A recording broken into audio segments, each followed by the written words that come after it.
You've probably heard this debate before. One side of the fitness industry telling you to use lighter weight and do more reps, and the other side of the fitness industry saying, no, that's dumb, don't do that. Do heavier weight with lower reps to build muscle. But which one actually works the best? Let me know what you think in the comments before we actually get into it. Now that you've dropped your answer, what you think in the comments, let's actually discuss this. So the truth is, it's not heavyweight and it's not lightweight. It's actually both. But it's only both if you are accounting for three key principles that actually drive muscle growth. And that's what we're going to get into in this video today. So let's go. Whether you are using heavyweight or lightweight, you have to account for this first principle, and that first principle is intensity. And when I say intensity, I'm referring to how hard you are working on each set. And that's going to be dictated by the weight you use, and then also how close you push to failure. And this is why both heavyweight and lightweight can actually work to build muscle. You can build muscle doing 5 reps with a very heavy weight, but then you can also build muscle with 20 reps or more using a lighter weight. The key is really how close to failure you push yourself.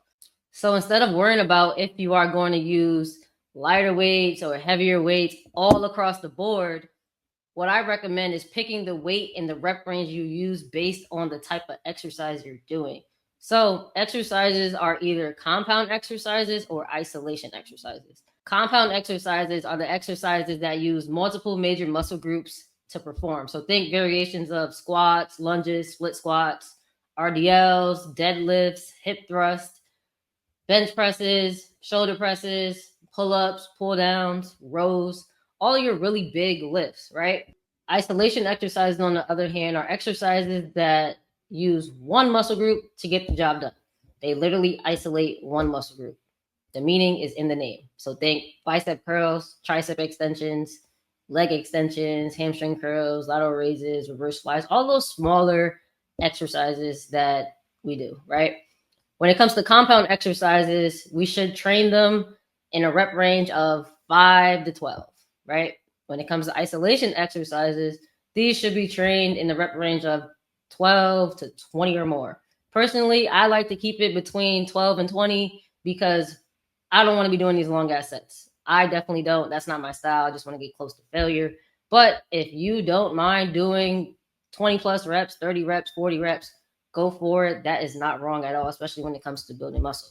And you're going to notice that you'll typically do less reps and more weight with compound sets by default compared to isolation exercises, just because you have more muscles helping you. So you can move more weight and reach failure or get close to failure quicker, right? And the way I like to think about it is, say you're doing a project by yourself versus having a team. If you do it with a team, you have more help, you have more workers, and you're able to get more work done. This is why you'll always be able to lift more on a squat with more muscle groups involved compared to something like isolation exercise, like a knee extension or hamstring curl, because the squat, you're using so many different muscles all at once. You're using your quads, your glutes, your hamstrings, your core, while with the knee extension, you're just using your quad. It's only your quad working. And with the hamstring curl, it's only your hamstring working, right? So you'll be able to lift heavier by default and get less reps, but still get closer to failure with your compound lifts, like a squat, compared to something like your quad on a knee extension. You're going to have to use lighter weight and do a bit more reps to get to that failure point. So just to recap, a good rule of thumb is to use 5 to 12 reps on your compound exercises and 12 to 20 or more reps on your isolation exercises. But here's the thing you got to keep in mind. It's not just about going through the motions and doing these rep ranges just because you heard somebody say it on YouTube, right? You need to actually make sure you're getting close to failure. So by the time you get to any of the end of these rep ranges on each set, whether it's you doing a squat for 8 reps or you're doing a knee extension for 15 or 20 reps, you need to make sure that by the time you're done with that set, by the time you get to the last rep, you should feel like if you had to continue, you can only do 1, 2, maybe 3 more reps. You should not end the set feeling like you can bang out like 5 or 10 more, because that It's just telling you you're not training with the right intensity. And this concept is called reps in reserve. It's about taking how much reps you have left in the tank when you get to the end of each set, right? So really thinking about, hey, I'm done with this set, but how many more reps could I have done if I had to continue? And if you know for sure that you could have done 5, 6, 7, 8 more, you're not training with the right intensity for building muscle. You're just training to maintain, and that's not what we're here to do, right? So reps in reserve is a really good concept to make sure you're training with the right intensity, because you can be doing these rep ranges, but if it is not close to failure, you're not going to see the results you're looking for, no matter how consistent you are. And I go into a lot more detail with this concept on exactly how to use it inside the blueprint to look like you lift. You can grab it in the description just for $27. And I tell you exactly how to use this concept for muscle growth. But in the meantime, let's get into the second principle. The second principle that you need to consider for muscle growth is volume. So how many sets you're getting each week for each muscle group, especially the muscle group you are looking to grow. So there's a wide range of how many sets across the week that you need to get. So a good rule of thumb is 10 to 20 sets close to failure each week for the muscle group that you're looking to grow. For beginners, start with 10. And as you become more advanced, or as you have more time to dedicate to the gym, you can push towards the higher range of 20, and you can even exceed that. But it's typically not necessary to exceed that unless you are a really competitive bodybuilder. You're about to get on stage and you already have a ton of muscle mass and you need to gain more. But for most people, 10 to 20 sets is a great amount of volume for each muscle group throughout the week, and it's really doable. But people tend to have the misconception that they have to cram all of these sets into one session, and that's not how it works. You aren't going to want to do that, because if you try to fit 10, 15, 20 sets for one muscle group into one training session, number one, is going to be a lot of time. Number two, is going to be a lot of work.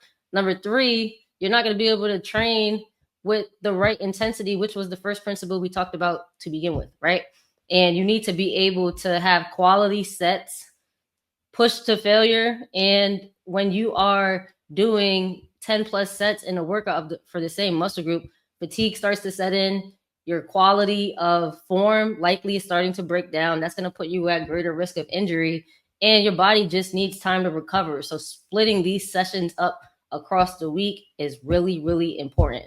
And that's where the third principle comes into play. So let's get into that one. Principle number 3, last but not least, is frequency. So how many days a week you can actually commit to training. Not how many you want to, but how many you can realistically commit.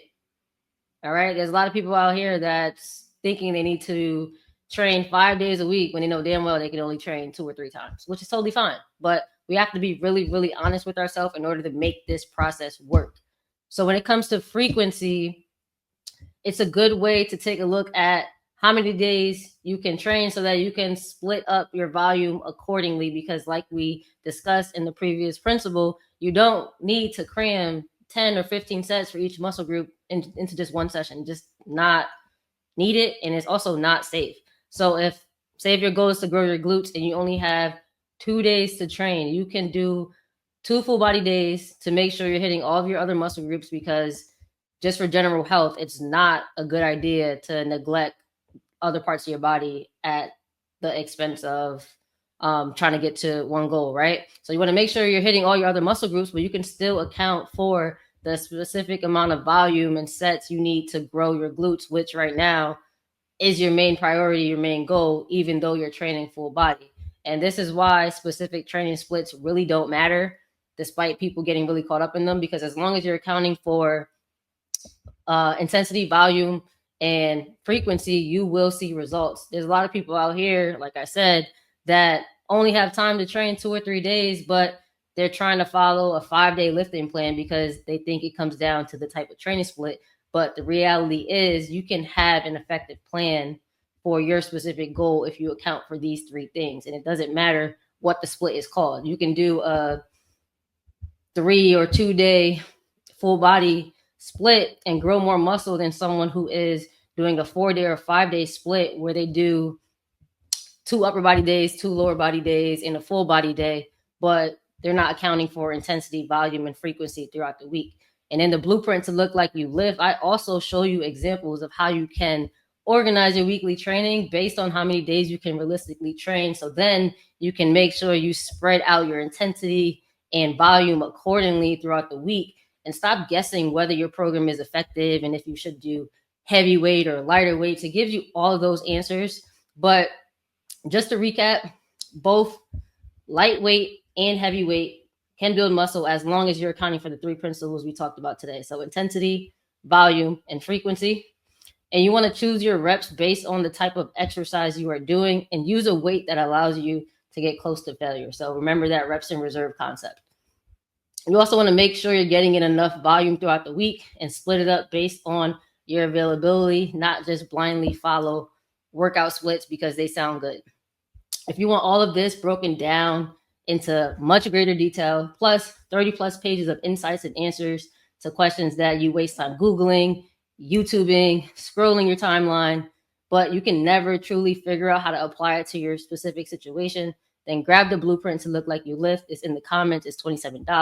And if you found this video helpful, be sure to share it with another lifter and subscribe, like the video for more tips to build a strong and resilient body without wrecking your joints and without having to spend a ton of time in the gym. And I'll catch you guys on the next episode. Peace.